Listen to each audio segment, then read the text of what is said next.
Monday morning இன்றைக்கி work பிளேஸ்க்கு ஒரு 15 மினிட்ஸ் ஏர்லியராகவே நான் கிளம்பணும். அதனால ரொம்ப சிம்பிளான சமையல், ரொம்ப ரிஸ்க் எடுத்து செய்ய வேண்டாம் அப்படின்னு சொல்லிட்டு வாழைக்காய் தேங்காய் போட்ட கறியும் காராமணி போட்ட குழம்பு செஞ்சு வேலையை சிம்பிளாக முடிச்சாச்சு. பிரேக்ஃபாஸ்ட்டுக்கும் தோசை கூட வந்துட்டு இதே குழம்பு வச்சு சாப்பிட்டாச்சு. வாழைக்காய் தேங்காய் போட்ட கறிக்கு வாழைக்காவை கட் பண்ணி வச்சுக்கோங்க. அது கூட வந்து மஞ்சத்தூள், மிளகாத்தூள், உப்பு, தண்ணி சேர்த்து மிக்ஸ் பண்ணி ஒரு 5 மினிட்ஸ் வேக வச்சிட்டிங்கன்னா வாழைக்காய் வெந்துடும். அப்புறம் தேங்காய் துருவல் சேர்த்து மிக்ஸ் பண்ணி ஆஃப் பண்ணிட்டிங்கன்னா வாழைக்காய் தேங்காய் போட்ட கறி ரெடி. காராமணி குழம்புக்கு வந்து காராமணியை வந்து நைட்டே ஊற வச்சு ஒரு 2 விசில் வேக வச்சு எடுத்துக்கோங்க.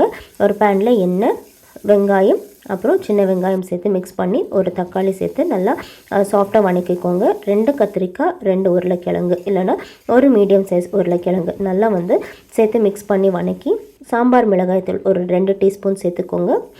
மிக்ஸ் பண்ணதுக்கப்புறம் வேக வச்சுருக்கிற காராமணி சேர்த்து மிக்ஸி ஜாரில் 1 கப் தேங்காய் துருவல், அப்புறம் ஒரு 1/2 டீஸ்பூன் சீரகம் நல்லா மையாக அரைச்சி எடுத்துகிட்டு வந்து இந்த தேங்காய் பேஸ்ட்டும் இதில் வந்து சேர்த்து மிக்ஸ் பண்ணி எண்ணெய் பிரிகிற வர வரைக்கும் ஒரு 15 மினிட்ஸ் மீடியம் லோ ஃப்ளேமில் நல்லா வேக வச்சுக்கோங்க. சுட சுட சாதத்து கூட நல்லாயிருக்கும். இந்த கிரேவி சப்பாத்தி, தோசை கூட சூப்பராக இருக்கும். கண்டிப்பாக ட்ரை பண்ணி பாருங்கள். லாஸ்ட்டில் கொத்தமல்லி தலையோ ஆப்ஷனலாக சேர்த்துக்கலாம்.